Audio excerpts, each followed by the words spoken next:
Hi there. In this video, we are going to be talking about the cell. The cell is said to be the fundamental unit of life. Now, what is the cell? The cell is the basic structural and functional unit of living organisms. In other words, cells make up living things and carry out activities that keep a living thing alive. So, you must have learned of the characteristics of living organisms.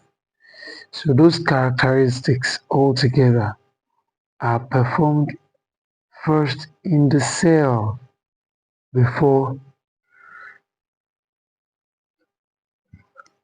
the activities are actually performed by the organism itself. That's why we see that the levels of organization of life, the living, um, the first level of organization that involves living things is the cell level. So then from cell, we see aggregation of cells performing and function. They become tissues, they are called tissues, and tissues together form organs, and organs together form organ system. Now, let's talk about the cell theory. Cell theory is a collection of ideas and conclusions from many different scientists over time that describe cell and how the cell operates. So many scientists have come together. Soon enough, we'll see different scientists that have um, come together to come up with the different ideas and these conclusions that they made as cell theory. And the first one is that all known living things are made up of one or more cells. Then all living cells arise from pre-existing cells by division. That is, new cells come from um, previously existing ones. The cell is the basic, number three says the cell is the basic unit of structure and function in all living organisms. The cell is the basic unit of structure and function in all living things. So these are the major cell theories. Now let's talk about the cell theory timeline. So it all began with in 1665 with Robert Hooke, who was the first person to observe a cell. He actually studied the cork cell and recorded his observations in his first book, which he titled Micrographia. Micrographia. So he was the first person to, discover the cell. Hence, we call him the father of cells. The father of cell. So he studied the cork cell and recorded his findings. He called it cells because the word cell is gotten from the word cellular, or in some translations you might see cellar, but it's actually cellular, which means small rooms. Small rooms. He said the the picture that he saw, the image that he saw, looked. He compared it to small rooms, so that's why he named it cell. That is Robert Hooke. Then the second scientist that made a notable discovery was Anton van Leeuwenhoek.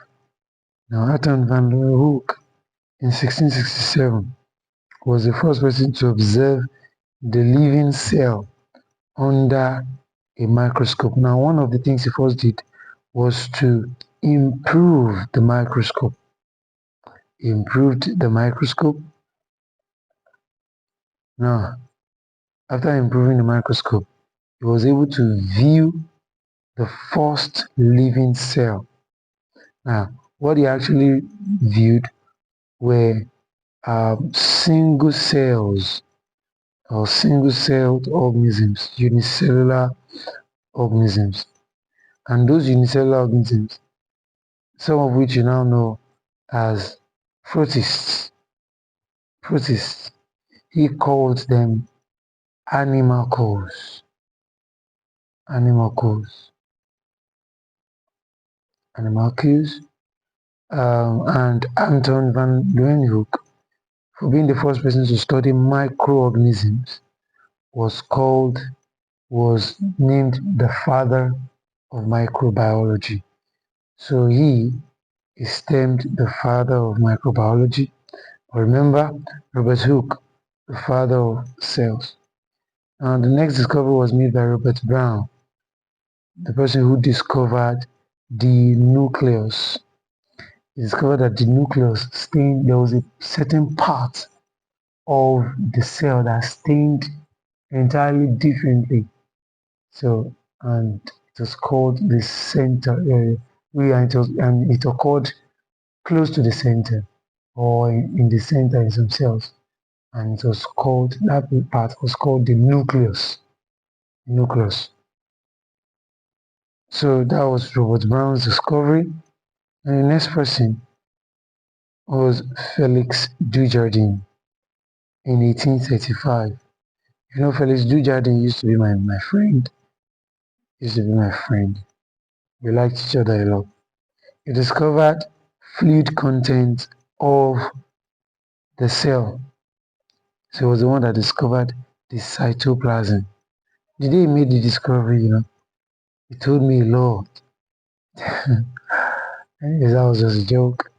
So Felix Dujardin, discovered the cytoplasm. Then, in 1838, 3 years after Felix Dujardin, Matthias Schleiden was the one that proposed that plants. He was a botanist, and he proposed that all plants were made up of cells. Matthias Schleiden proposed that all plants were made up of cells. Then J. E. Purkinje in the following year proposed or named the fluid content of the cell. He named it the protoplasm. Protoplasm means the blood. The blood contained the contains the cells, which are RBCs, WBCs, platelets, and plasma. So plasma is just a fluid in which all of these contents, erythrocytes, leukocytes, and thrombocytes, all those three, they float inside the plasma. So that was what made Purkinje to name the fluid content of the cell protoplasm, that is early plasma. Proto means early or primitive. Do you understand now? Protoplasm, early plasma. Exactly. Alright, then the next discovery was made by Theodore Schwann, who was a zoologist. Now, Theodore Schwann in 1839, the same year that Purkinje named the fluid content protoplasm, Theodore Schwann proposed that all animals were made up of cells because he was a zoologist and he observed that animals were also made up of cells. Remember, in the previous year, um, um, Matthias Schleiden, the botanist, already said that all plants were made up of cells. So Theodore Schwann was the one that now said that all animals were made up of cells. So they were co they were would I say co-founders of the cell theory, co-developers of the cell theory. And the next discovery was made in 1845 by Carl Henrik Brown, and he proposed that cell is the basic unit of life. So that's the definition we use now. It was proposed by Carl Henrik Brown in 1845. Cell is the basic unit of life. Now in 1855, Rudolf von Virchow now proposed that the cell arise from previously existing cells. Cells arise from previously existing cells. In fact, Rudolf von Virchow was known for a particular, would I say, um, there was something he particularly said, which meant this cell arising from previously existing cell. It says, oh, it goes like this: omnis cellula e cellular. And what does this mean? It means new cells arise from previously existing cell. That's the meaning of omnicellular acellular. That idea, that language was given by Rudolf von Virchow. So that is the little timeline, the short timeline of the cell. Actually, it's not short because it's more than a 200-year timeline. Now, we have organisms are divided into two based on how many cells they have. So based on the number of cells that they have, we have organisms that have only one cell. They are called unicellular. Uni means one. So we have unicellular organisms. So they are made up of only one cell.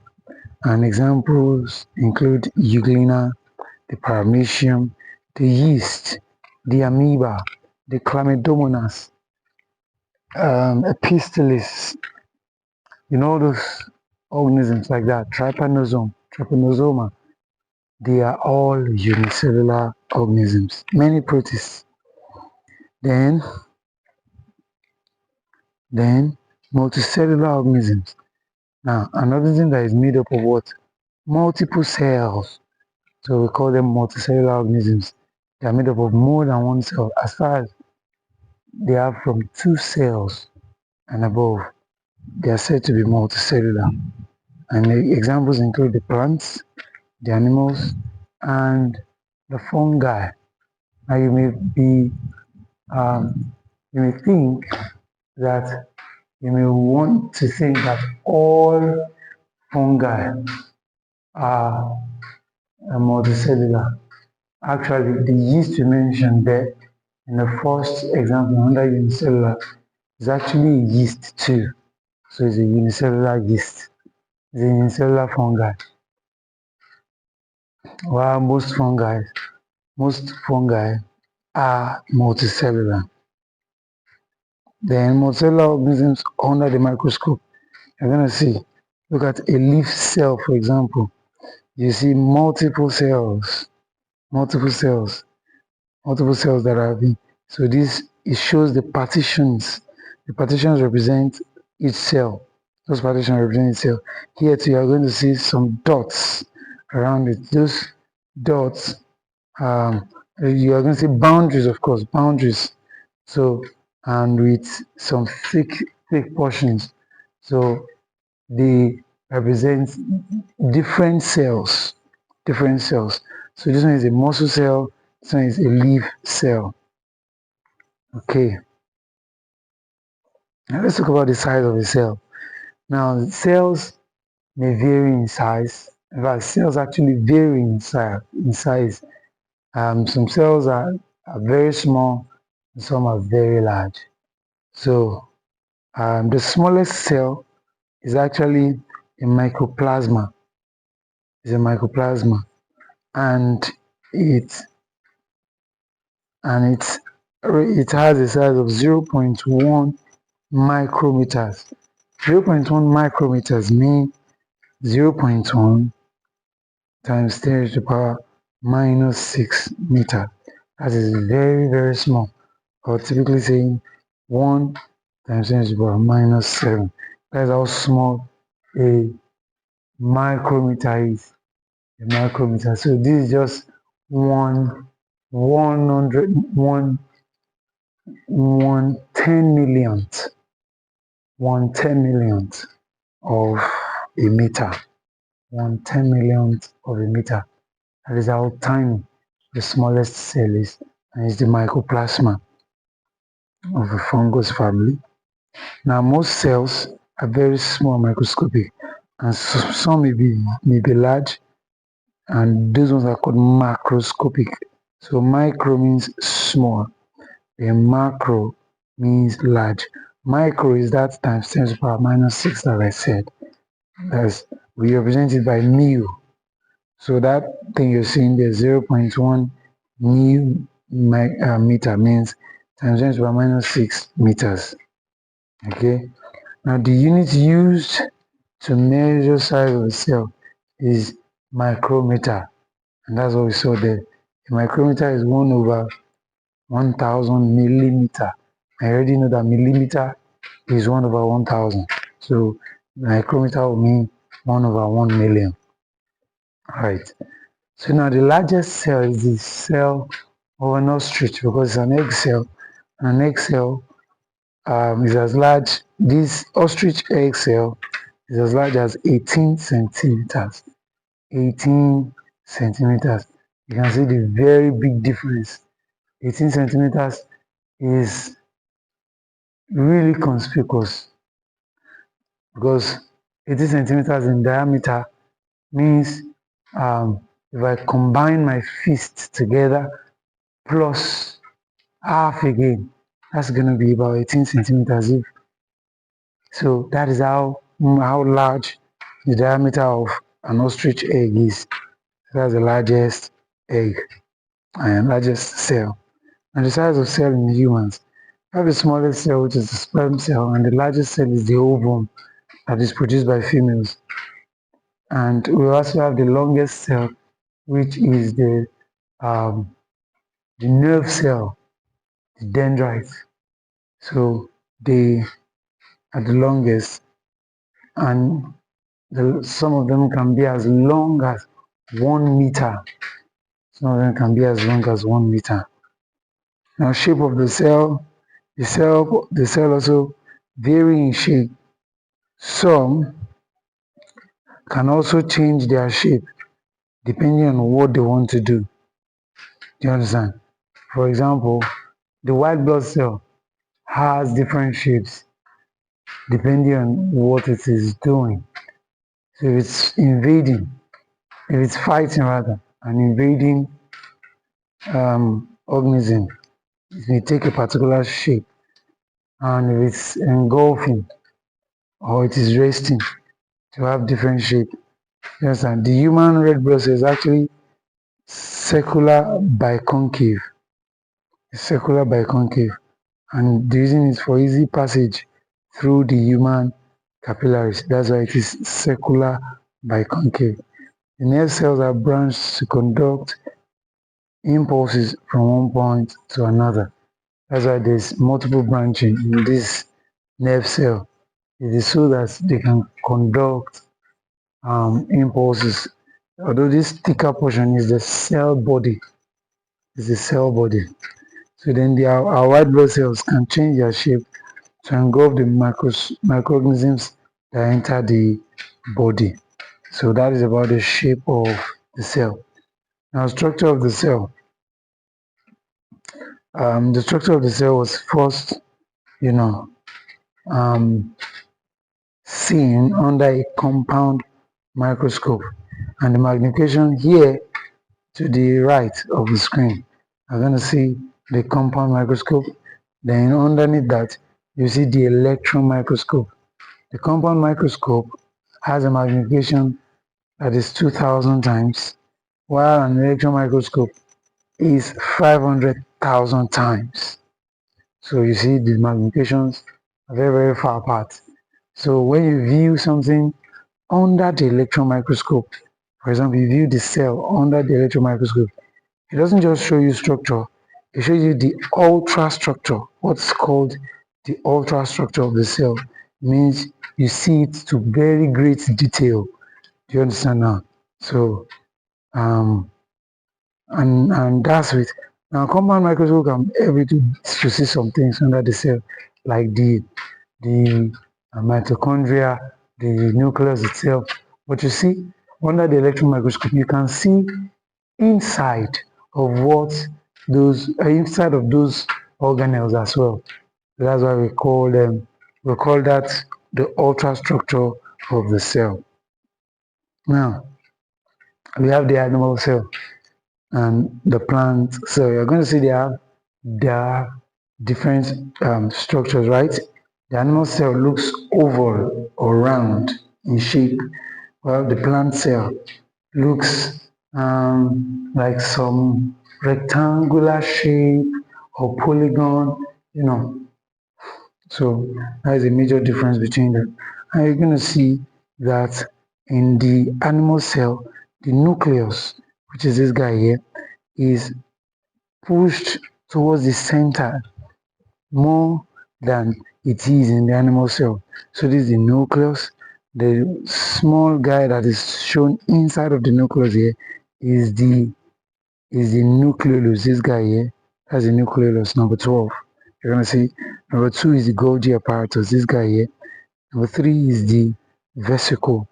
We also see that the number 4 is the plasma membrane, which is this gray portion here as a plasma membrane that covers the cell. Then we have the mitochondria, which is this orange color here, which has the orange color here. Then we have the cytoskeletons, and the cytoskeleton, they are in this. You're going to notice these structures, certain structures that look like, let me clean the screen, certain structures that looks like lines here. You look at it, you're going to see those structures there. They are cytoskeleton.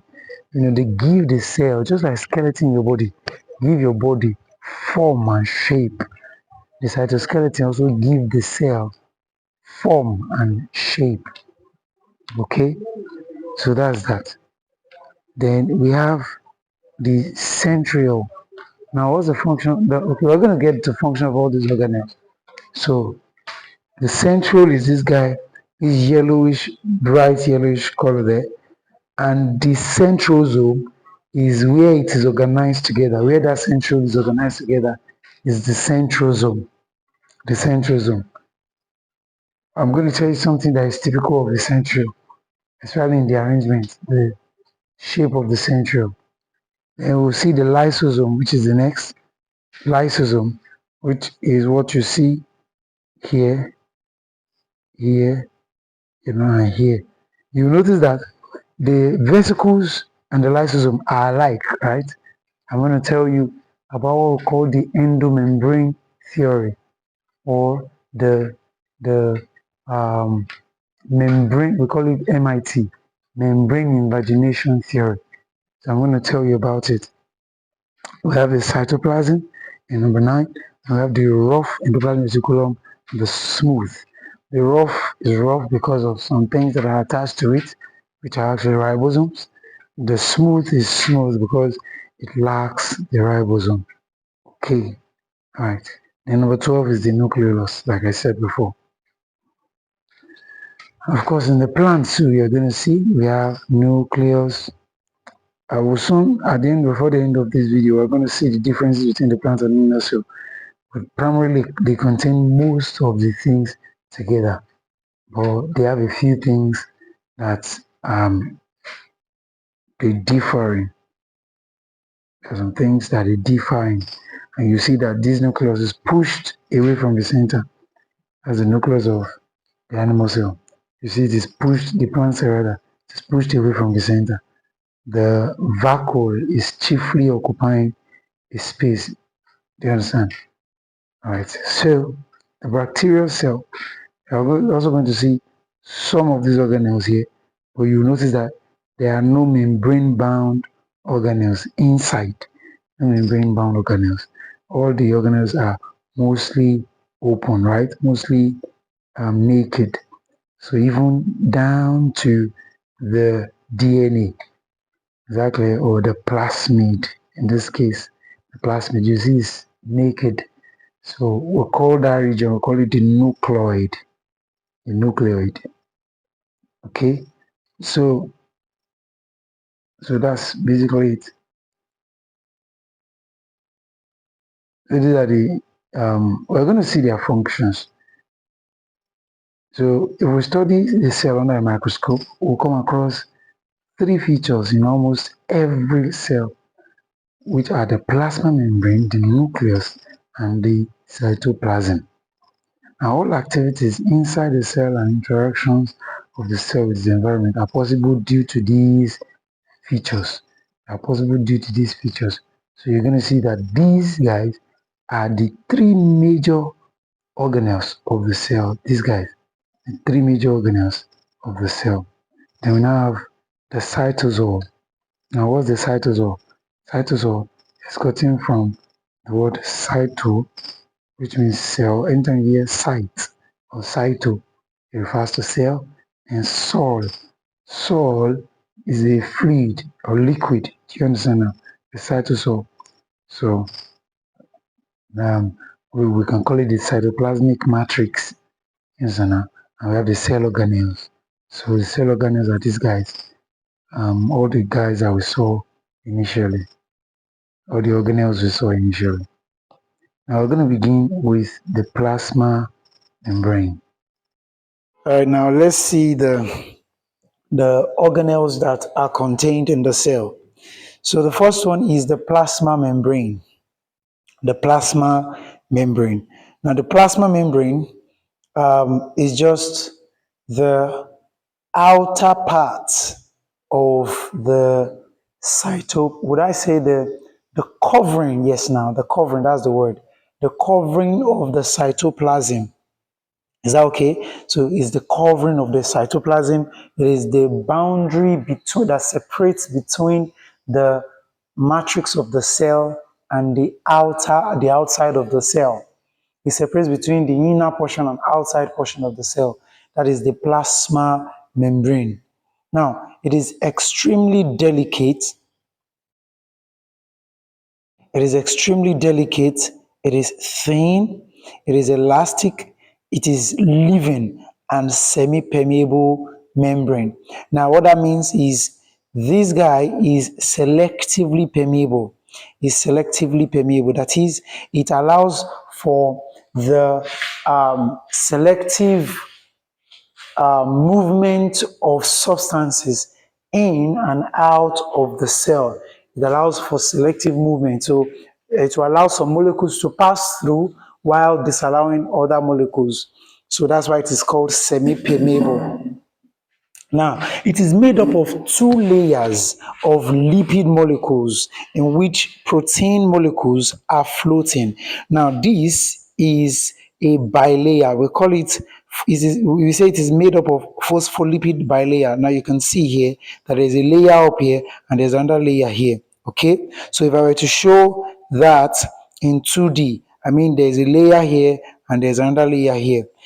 So that is bilayer. Now, phospholipid, because it is made up of phosphate group and lipid. Okay, phospholipid, phosphate group and lipid. So we say that it has a hydrophobic head and a hydrophilic head and a hydrophobic tail.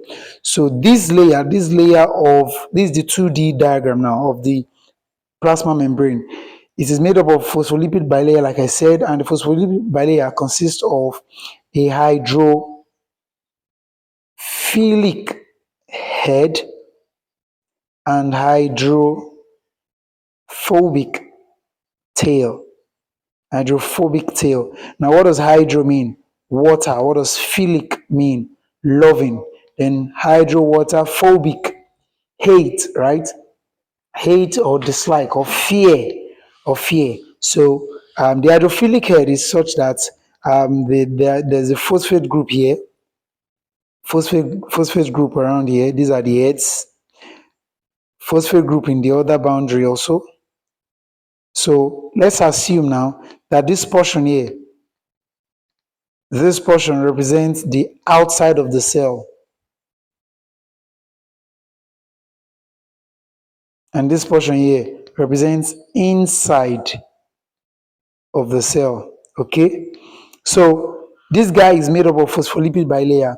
You notice that the hydrophilic heads are on the outside boundaries. They are the ones that are in contact with the outside boundaries, with the boundaries. Then it is now made up of tails, right? Hydrophobic tails. So that is water fearing tails. That is because they are lipids in it. So we say they are hydrophilic because they are not in contact with the external, which is, the external is made up of water. The surrounding of the cell, in and out, is consisting of water. For example, inside there we have the cytoplasm, which is made up of 90% water. Outside of the cell also is also made up of water. So this guy, the hydrophilic end, which is consisting of the phosphate group, is in contact. The hydrophilic end here also in contact with water. But this region here is the hydrophobic tail. This region, this is the hydrophobic tail. All right. So, and in between, you're going to see carbohydrates, moiety, and proteins that are attached in between. Um, it is through these moieties that the that substances get absorbed into the body, into the cell, or out of the cell, removed from the cell. Okay, so the thickness varies from 75 to 110 Armstrong. 75 Armstrong. Armstrong simply means is equal to 1 times 10 raised to power minus 10. Okay, so the thickness of the plasma membrane is about 1 times 10 raised to power minus 10. Okay, then now the functions. Now the functions of the plasma membrane include the maintenance of shape and size of the cell, for the maintenance and size of the cell. Now, in the animal cell, the plasma membrane also double as the protective organelle. That is the portion that protects the inner content of the cell. Is that okay? But in the plant cell, the cell wall actually performs this function rather than the cell membrane. Okay? So in the plant cell, the cell wall performs the function of protection and also gives rigidity to the cell of the plant. But in this case, the animal cell, because the animal cell does not have cell wall, then the cell membrane doubles as the protective organ, as well as a channel through which then there is regulation of entry and exit of substances in and out of the cell. And of course, because it regulates substance, the inward and outward movement of substances. It is therefore going to maintain homeostasis, maintenance of homeostasis. And what that means is that homeostasis is the regulation of fairly constant internal environment of an organism. So the cell helps to maintain this fairly constancy. How? Because it's going to through osmoregulation, primarily through osmoregulation. That is the balance between water and salt content of the cell. Do you understand? When the cell lacks water, it's going to concentrate the salt salt in the cell so that water may be absorbed into the cell. And of course, when the cell is losing too much water due to low salt content, it's going to um, um, you know um, help in the absorption of salt. It's going to help in the absorption of salt. Right now, so then the cell wall, which is the next thing that we see in the plant, we see this in the plant. By the way, I wanted to mention that you're going to see these structures here. They are the carbohydrates. Do you understand? Now these are the carbohydrates, and you see these ones are the proteins. They are the proteins. Then you see lipids also. Lipids are these guys inside that I mentioned, the tails, yes, the tails. We call them hydrophobic tails. Now, these carbohydrates and proteins are the molecules, the biomolecules through which the cell-to-cell communication is made possible. So one of the other functions of plasma membrane is also what? Cell-to-cell communication. Now, the cell wall, as found in the animal cell, uh, is non-living. So that separates it from the cell membrane, the cell membrane or plasma membrane. Yes, that's another name for plasma membrane. Cell membrane or plasma membrane or plasmalemma. Plasmalemma. That's the other name. Plasmalemma. Okay. So that is another name for cell membrane. So what separates plasmalemma from the cell wall is that plasmalemma or cell membrane or plasma membrane is living while the cell wall is non-living. And of course, the cell membrane is also present in the animal cell, but it is covered by the cell wall. Do you understand? So that's why the cell wall is what provides a definitive shape for the cell wall, for the cell of the plant. Do you understand? And it can be tough, it can be rigid, and sometimes flexible. Now, the constituents include cellulose, hemicellulose, and pectin. Cellulose, pectin, and hemicellulose. Then, so if we are coming from the outer boundary of the cell now, if this here is the outer boundary of the cell, you're going to see the cell wall from this level to this level.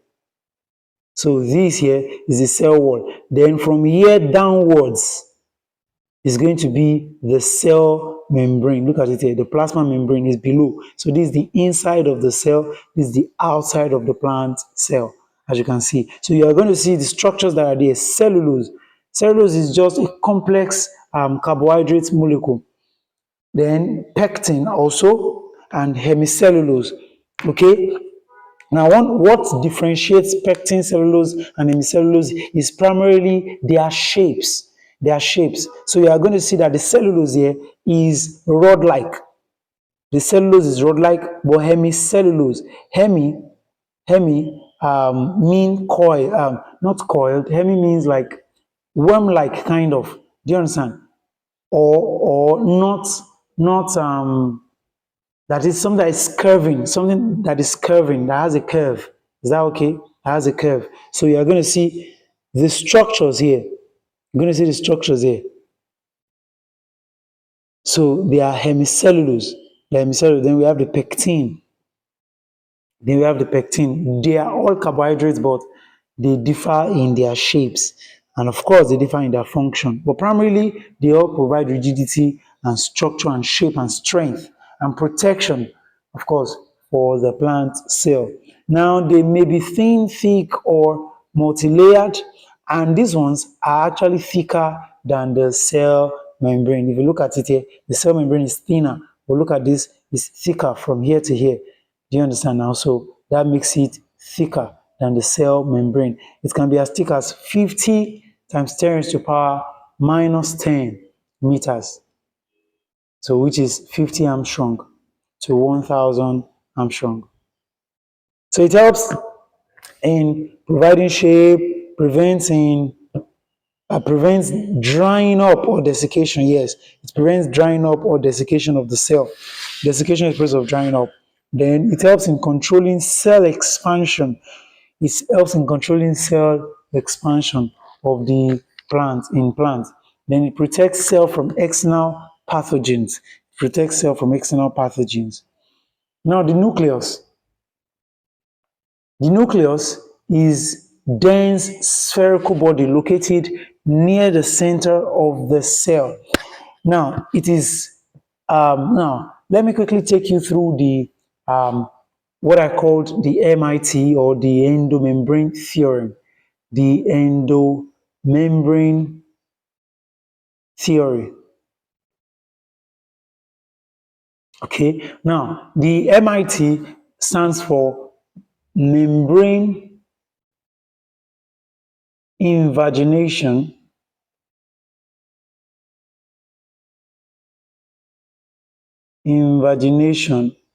theory. Is the same as endomembrane. The short form is just endomembrane theory or membrane invagination theory. Now, the membrane invagination theory primarily suggests that we have said before that we have two types of cells, the prokaryotic and the eukaryotic. And what separates them is the presence of membrane-bound organelles, right?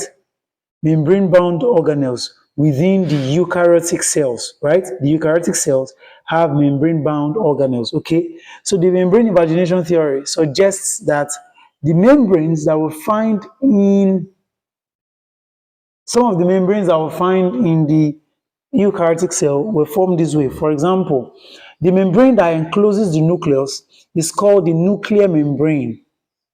It's called the nuclear membrane or nuclear envelope. We call it membrane or envelope. Now, the theory suggests that that nuclear envelope actually comes from the cell membrane, which is the plasma membrane, so that the first eukaryotic cell actually had the first eukaryotic cell had the cell membrane getting to fold upon the prokaryotic cell has a naked DNA or naked genetic material. So the genetic material, the first eukaryotic cell was formed when the plasma membrane or cell membrane actually folded upon the it folded on the nuclear material, the genetic material. So after folding on the nuclear material, then it pinched off from this nuclear. So this guy, the plasma membrane actually folded upon the nuclear material, and that nuclear material pinched off with this same with the same plasma membrane that is surrounding it, which we now know as the nuclear pore or nuclear envelope or nuclear membrane. So that nuclear membrane, then the nuclear material got shifted to the center of the cell. So after being shifted to the center of the cell, now the nuclear membrane that was gotten from this plasma membrane, of course, will now after a while will become the the endoplasmic reticulum. So you notice that the endoplasmic reticulum that is closest to the nucleus is the rough endoplasmic reticulum, and that's because the nuclear membrane that we said got pinched off here actually has pores, openings. Inside of the nucleus, we have a portion that is called the nucleolus, and that nucleolus is functioning for the production of ribosomes. Is the ribosomal factory. And those ribosomes will make their way out of that nucleus through the nuclear pore. So the nuclear membrane has now folded away. You know, it has been, think of it like being shed off. Do you understand? There's now the nuclear material is being renewed, the nuclear membrane is being renewed. So the old one, so to speak, is going to be shed off, and that old one will now become, that's why it's forming around the nucleus. So that old one is going to become the endoplasmic reticulum. In this case, first, the rough endoplasmic reticulum. So once it becomes the rough endoplasmic reticulum, it's becoming the rough endoplasmic reticulum, I said, because ribosomes that come out of the nucleus immediately make their way first to the endoplasmic reticulum. So when they come out of the nucleus, they first make their way to the endoplasmic reticulum and get attached to it. That's why we say the endoplasmic reticulum helps in the transport of ribosome or the protein that are synthesized by ribosome. Does that make sense to you now? So I'm still talking on the membrane invagination theory. Is that okay? So then the rough endoplasmic reticulum, some part of it that is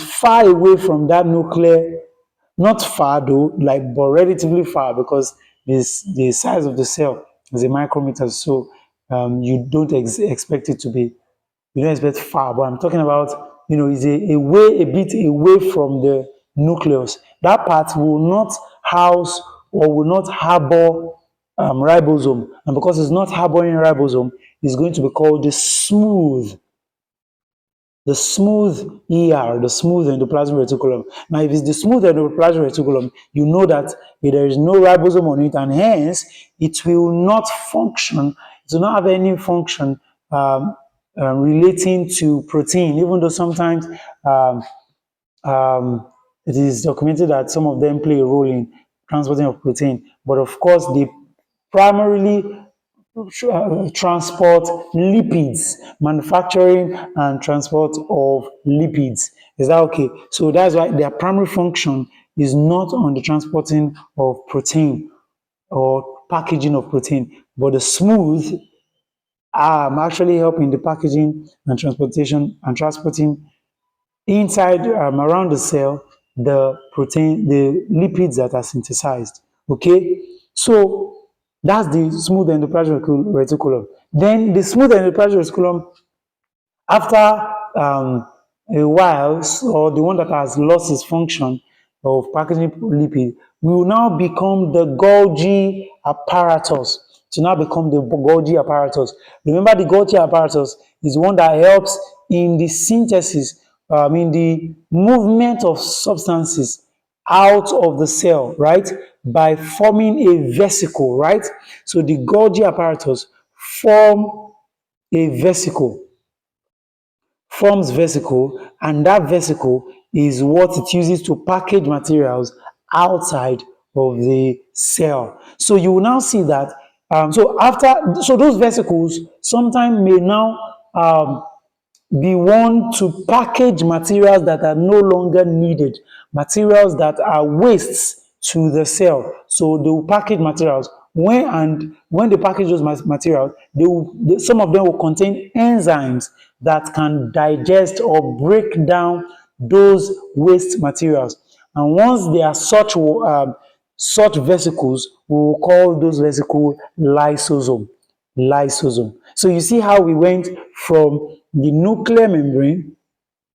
So just going to use the acronym, the nuclear membrane or nuclear envelope, to rough endoplasmic reticulum, then to smooth endoplasmic reticulum, then to Golgi apparatus, then the lysosome, then the lysosome. Is that okay? Vesicle and lysosome. The vesicle and the lysosome. So that is the theory, the membrane invagination theory. Okay. Now, the diameter of the nucleus actually varies from 10 to 25 micrometers. And of course, it will be the bigger the cell, the bigger the nucleus too. So it is present in all cells except red blood cells and sieve tubes. Yes, mature red blood cells do not contain nucleus. We say they are enucleated. Enucleated means that is they have no nucleus. Okay. Um, the now now they're also not present in sieve tubes, in sieve tube cells in plants, and well developed. They are well developed in plants and animals, in animal cell. Now they are underdeveloped in bacteria. Bacteria, they are underdeveloped because bacteria contain the prokaryotic cell. In fact, we call the bacteria the prokaryotes because they have the prokaryotic cell. And blue-green algae, that is the cyanobacteria. Now we have most of the cells are uninucleated. Okay, that is, most cells have only one nucleus. Most cells have only one nucleus. And few types of cell have more than one nucleus, e.g. the skeletal muscle cells. Yes, they are multinucleated. Um, the skeletal muscle cells are multinucleated. Okay, now we have the structure of the cell, the nucleus alone. Now this is the structure of the nucleus. You're going to see the nuclear pore, and this here is the nuclear envelope. Everything you see here is the nuclear envelope or nuclear membrane. Then the portion that stains differently is the nucleolus, and that is where ribosome is being produced. A ribosome is being produced, and then the matrix of this, the fluid portion of the nucleus, is called the nucleoplasm. It's called the nucleoplasm. And then you can see, of course, floating in the nucleoplasm is our DNA, our DNA structure, our DNA. So you can see the DNA guys here, they are, just floating around, floating around, floating around. So now in their unwound state, we call them the chromatin material. Okay. So now the nucleus has a double layered covering called the nuclear membrane.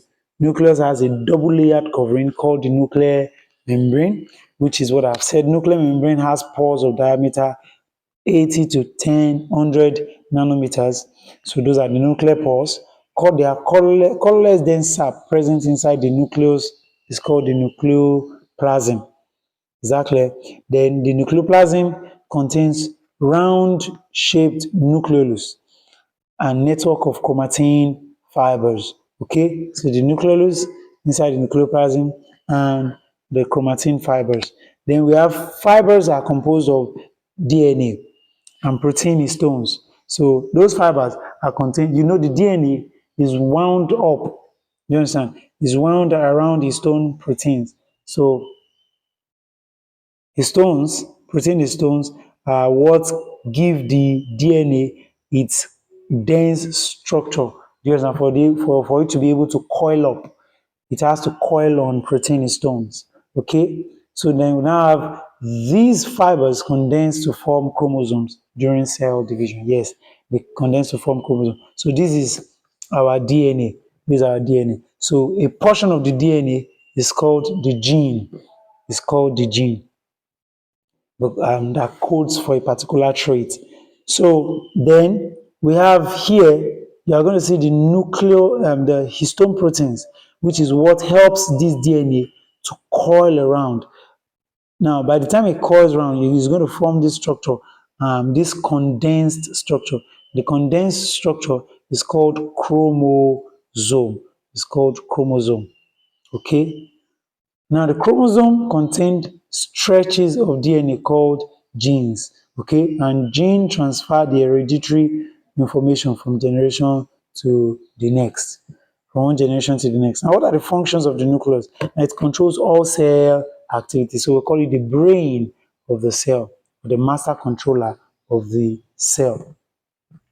So it controls metabolism, protein synthesis, growth, and cell division. That's the nucleus. It controls all of these processes, and which are the fundamental processes of the cell. Okay. Then we have the nucleolus, which synthesizes ribonucleic acid, that's RNA, to constitute ribosome.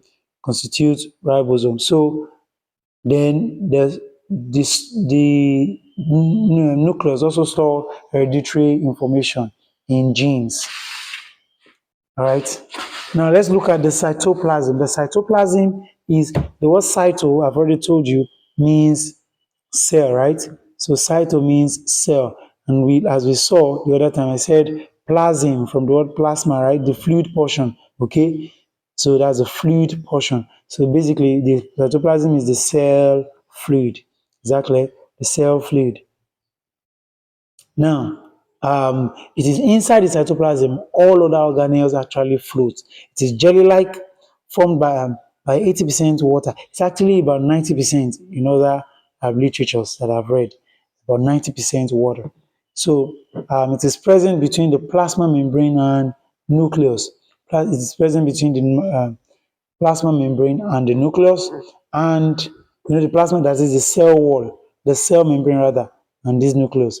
That is where you see the plasma membrane, the cytoplasm. Then it contains clear liquid portion called cytosol. So the clear liquid portion is the cytosol. The cytosol. The word sol is um, a colloid. If you remember colloids, So we have sol, aerosol, and gel. So cytosol means the cell is like the cell colloid. Do you understand? Because it has dissolved substances in it. Do you understand? It has dissolved substances in it. So the cytosol, and we have various particles that are also, um, in the cell. Particles are proteins, carbohydrates, nucleic acids, lipids, and inorganic ions that are embedded in the cell.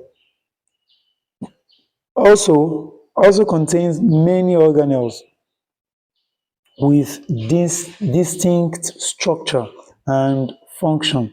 The cytoplasm contains many organelles with distinct structure and function. Okay, I told you already that the other organelles float in it, and some of these organelles are visible only under the electron microscope. Yes, it is the other organelles, because of their small sizes, they are visible only under electron microscope.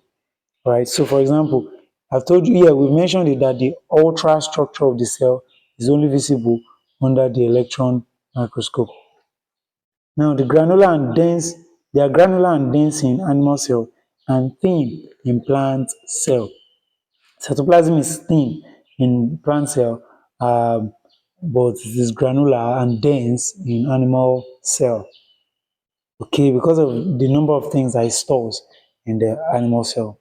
Now we have, so you're going to see, according to the MIT, we have the rough endoplasmic reticulum surrounding this guy, and you see the smooth endoplasmic reticulum. You see that their structure is primarily almost the same. In fact, it's actually the same. Do you understand? So the infolding of this endoplasmic reticulum is called the cisternae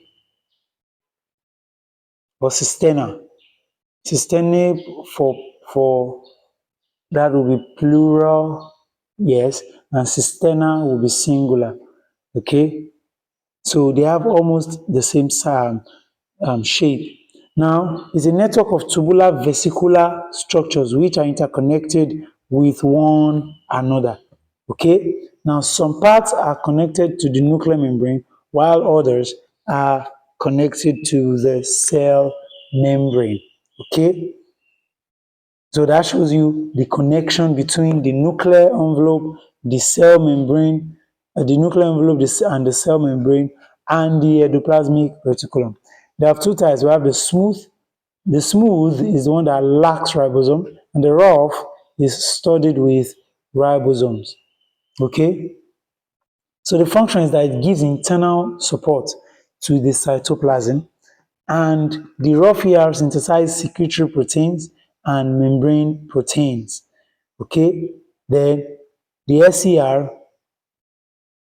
the SER synthesize lipids for cell membrane. Okay, then in liver cells, in liver cells, SER detoxify drugs and poisons. Yes, the function of the liver, one of the functions of the liver is detoxification.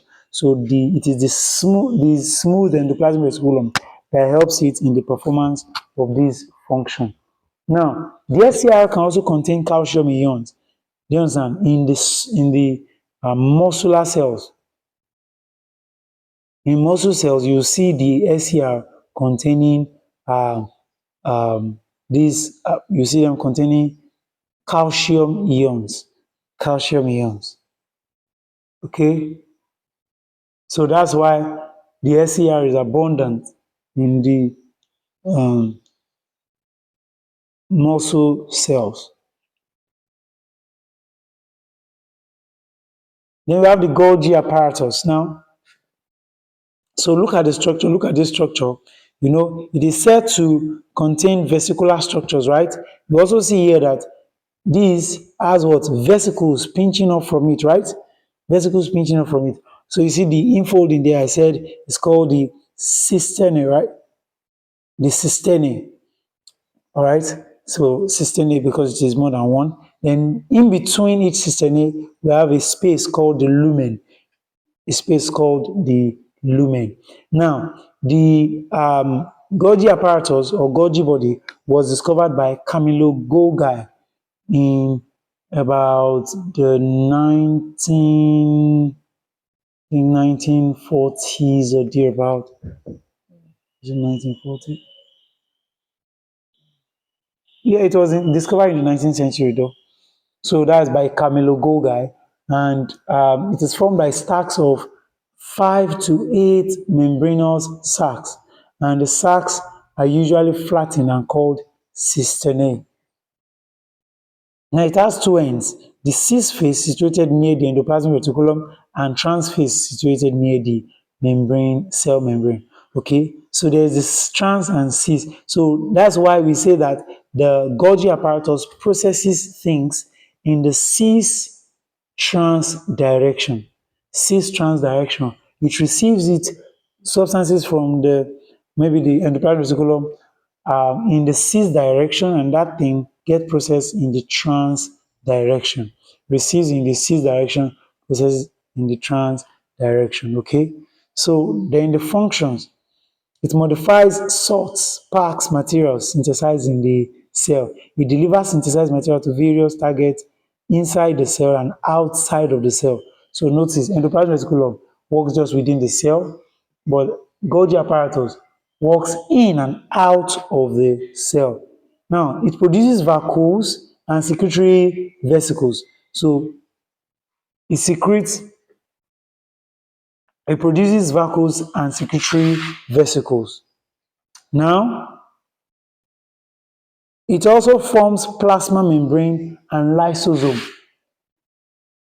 So it will form the plasma membrane and the lysosome. Okay?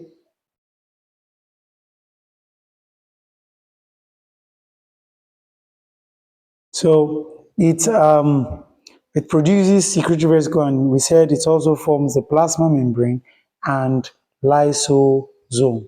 It forms the plasma membrane and lysosome. So that's all that validates the membrane invagination theory or endomembrane theory that I talked about. Now, how does the Golgi apparatus work? So now you will see that it's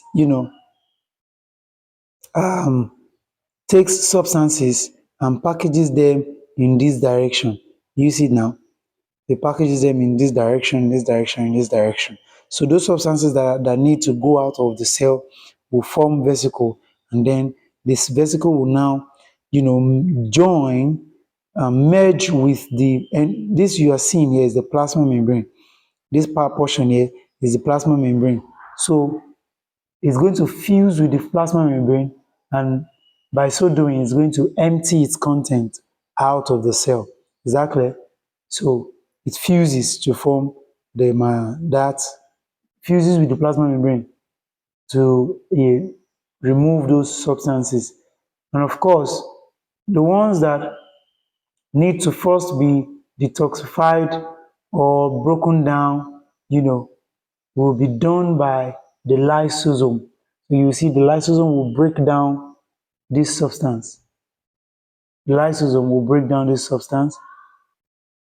So when the lysosome breaks down the substances, as you can see here, then it will now remove them out of the cell, to remove the substances out of the cell. And that is how it works. So this is the cis direction in which it takes the substances, and this is the trans direction. These three directions are known as the trans direction. It forms them, it's produces them in forms of vesicles, vesicles that get pinched off from pinched off from the so from the Golgi apparatus itself.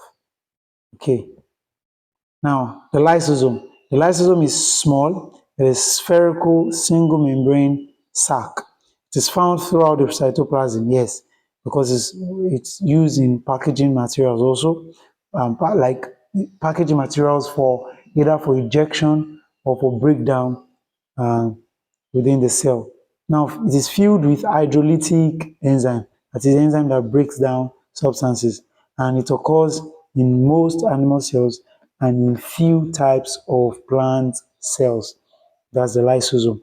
Then the functions, it helps in digesting a large molecule. Yes, it helps in digesting a large molecule. In fact, it also helps in the digestion of the cell itself in the process known as autolysis.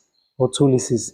Now, autolysis is auto means self, as you already know, and lysis means splitting, like as I've already said also. So, and that's why it's called lysosome. Lysosome, that is lysis, that word lyso, from lysis, which means split or break down, soma, body, right? Bodies that break down things, right? So autolysis is self-destruction of the cell. Do you understand now? So that is the lysosome of the cell will, because it's a dead cell now, the lysosome of the cell is going to digest it, break it down and digest it, okay, through autolysis. Now it helps in the, we said, in the digesting large molecules, protect cell by destroying foreign invaders like bacteria and virus, and it helps in the degradation of worn out organelles, yes. And of course, in dead cells, it performs autolysis, yes, in dead cells. Okay, then we have the vacuoles. The vacuoles are single membrane filled with liquid or sap. So the sap will contain water, sugar, and ions. Okay, and it is the largest in plant cell, the vacuole. Okay, now in animal cells, vacuoles are temporary and small in size and few in number. Yes, except where necessary, it performs the function of storage. It usually does not perform the function of osmoregulation in advanced animal. It, it mostly performs the function of osmoregulation in the, the, it actually performs function of osmoregulation in cells. That's the vacuole. Yes, what did you say? I see I'm in a class. It actually performs function of osmoregulation within the cell. Performs function of osmoregulation within the cell, but it's not the primary osmoregulatory organelle, because advanced organisms such as animals have, other mechanisms for osmoregulation. You understand? So that's why the vacuole is small within the cell of animals, and also scattered around and few in numbers. Okay, but in plants, vacuoles are large and they are more in number. Do you understand? Because it helps in the storage of water. It performs osmoregulatory function also. Then it may be contractile or non-contractile. That is, it might decrease, it has the capacity to decrease itself in size or increase itself in size, or it may not have the capacity to do so. So that's contractile, ability to increase its volume or decrease it, and it might not have the capacity to do so too. Right? Then we have functions: store various substances including waste products, maintain osmotic pressure of the cell. Yes, that's the osmoregulatory function that it performs in the cell, and it stores food particles in amoeba cells and provide turgidity and rigidity into plant cells. So, and if you remember, turgidity, we said, is when the cell of plant absorb water to a point where they are fully stretched. Okay, so it is the vacuole that help them to retain that water that they absorb. Tell him to bring it. Tell him to bring it. So that's that.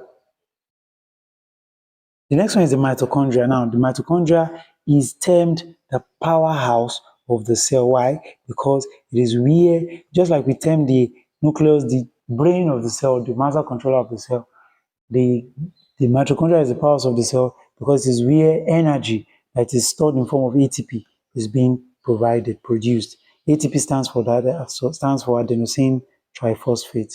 All right. Now, the mitochondria is small, rod-shaped, and is bound by two membranes, the inner and the outer membrane. And in between both membrane, we have the intermembrane space. Intermembrane space. Now, there's another theory that I would like to talk about here, which I also mentioned before, is the endosymbiotic theory. Now, the endosymbiotic theory simply talks about how another theory of how the first eukaryotic cell was formed. Do you understand? How the first eukaryotic cell. And according to this theory, remember symbiosis means an association where both organisms that are in association are benefiting. Both of them are benefiting mutually because we say symbiosis is a form of mutualism, right? So in that symbiotic association, both of them are benefiting. Now, according to that theory of endosymbiotic theory, endo means inside, right? Okay, so you're going to understand it now. In that theory, according to that theory, the first plant cell, for example, actually came from a prokaryotic. The first eukaryotic plant cell came from a prokaryotic cell when the prokaryotic cell, um, you know, um, you know, was in symbiotic association with a chloroplast. So chloroplast was existing as a cell on its own. So it was existing as a cell, according to that theory, was existing alone, but it needed protection. So as a way of providing protection for the chloroplast was, absorbed, by the was absorbed by the prokaryotic cell. Then the prokaryotic cell actually absorbed it so that the chloroplast, which is already functioning which is capable of producing food, glucose. So it absorbed it so that it can benefit food from the from the site from the chloroplast. So while the chloroplast produces food and feeds the for the prokaryotic cell offers protection for the cell. So, and this is the theory that, you know, describes how membrane-bound organelles appear in the cell. Do you understand? So it is by symbiotic association between prokaryotic cell and eukaryotic cell. And the endosymbiotic theory is actually supported by the fact that there is these membranes that are surrounding this guy. They are actually similar to the plasma membrane, and of course the structures themselves, the organelles themselves, have their own DNA, which is also self-replicating. So, which means that they have their own genetic material on their own. Do you understand? So, which means they were initially independent cells before they got um, into symbiotic association with the prokaryotic cell. Now, the outer membrane is smooth and encloses the content of the mitochondria. The inner membrane is folded in form of shelf, like inward projections called crista. The singular is crista, the plural is cristae. So remember that we mentioned for the endoplasmic reticulum, the folding, cisternae, don't forget that, cisterna. This one, the infolding here is called crista or cristae, the plural. Now, inner cavity is filled with matrix, which contains many enzymes. Okay. Now, they contain their own DNA, which are responsible for many enzymatic actions. Now, the function is to synthesize energy-rich compound called ATP, and ATP molecules provide energy for the vital activities of the living cell. Now, let's talk about plastids quickly. There are three types of plastid that we will find within the cell. We have the chromoplast, the chloroplast, and the leucoplast. The chloroplast, the chromoplast, and the leucoplast. They are named according to what they store. Okay, the leucoplasts are now divided into three. We have the lyoplast for fat, the amyloplast for protein, for carbohydrate, and the proteoplast for proteins. Okay, now the what are those?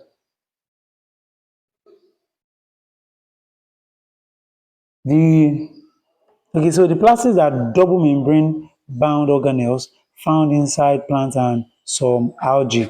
They are responsible for activities related to making and storing food, and they often contain different types of pigments that can change color of the cell. Okay, they have pigments. Okay, so notice the plastids are not in the animal cell, they are only in the plant cell. Okay, and they store different things. Chromoplast for color. Remember the word chromo? I told you from the word chromosome. Chromo means color, right? Or pigmented, or pigment, kind of. Then chloroplast. Chloro there also means greenish, right? Greenish yellow, like the word chlorine. That's the color of chlorine, right? Greenish yellow. Then leucoplast, which has come in three forms. That is, depending on what is storing. You understand what is the storing? Okay. So we have the chromoplasts, like I said, which are plastics that produce and store pigments, and they're responsible for different colors found in leaves, fruits, and flowers and vegetables. The chromoplast. Now, the pigment you find in carrots is carotene pigment, the carotene. In mango, which you find that is yellow or sometimes have different colors also, is the xanthophyll. And in tomato,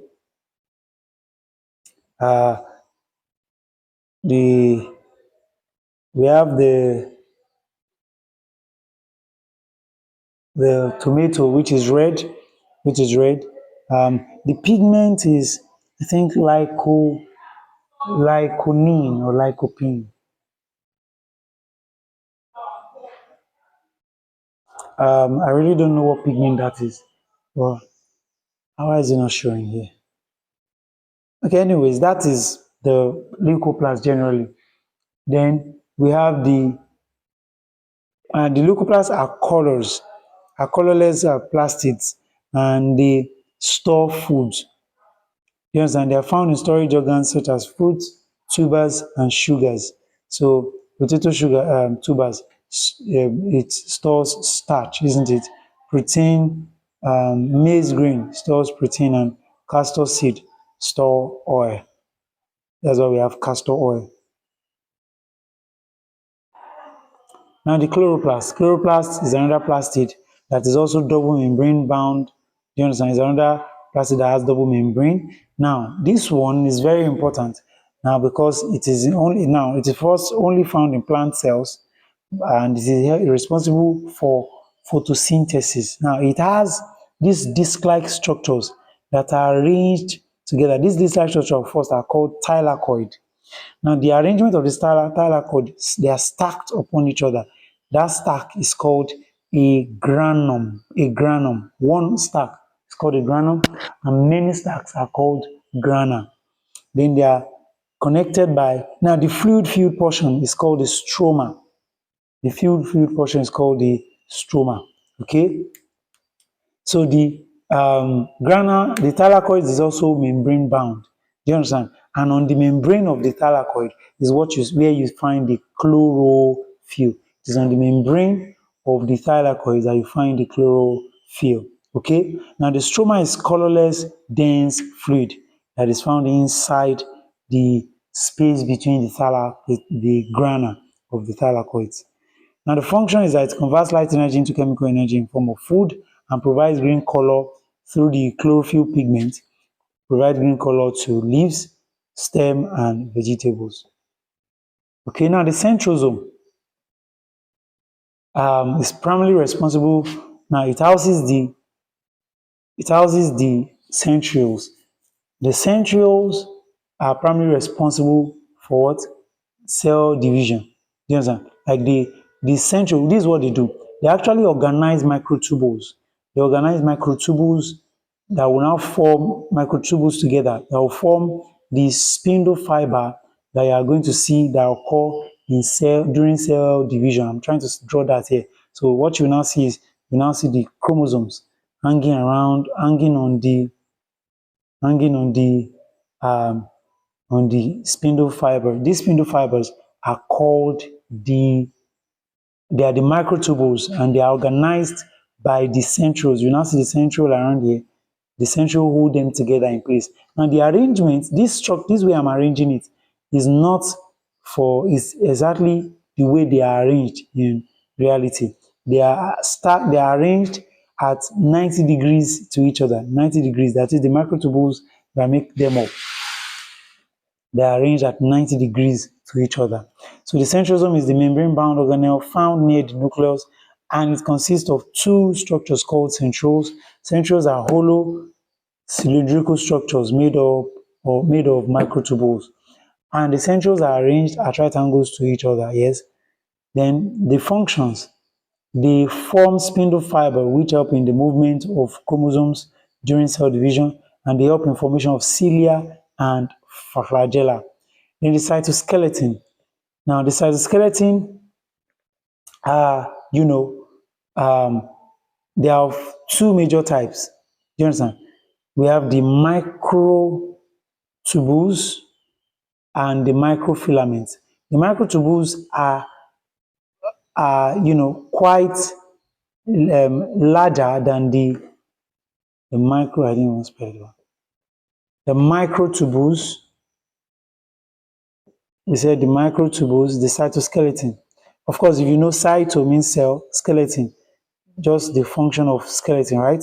Protection and shape, right? Or rather, it's majorly for shape. You understand? It gives shapes to the cell. So microtubule and microfilament is present in plant and animal cell. Now microfilament, like I said, now the microtubules are larger, quite larger, relatively larger than the microfilaments. And the microfilaments, they contain protein called actin. Contain proteins called actin. Now, like I said, they are formed by microtubules. The cytoskeleton are formed by microtubules and microfilaments.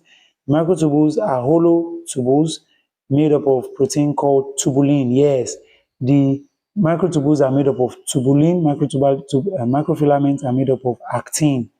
Do you get that? Microtubules made up of tubulin protein, and microfilaments made up of actin protein. Actin protein, like we'll find in our muscle cells too, right? Actin and myosin in the cell, in the muscle cells. So microfilaments are rod shaped. So you can see the microtubules. Oh, sorry, I think no, it is the same. The microtubules, you can see them here.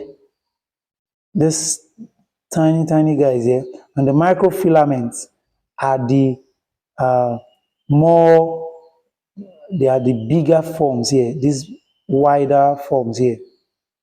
Yes, and they have a larger diameter, the microtubule. Okay, so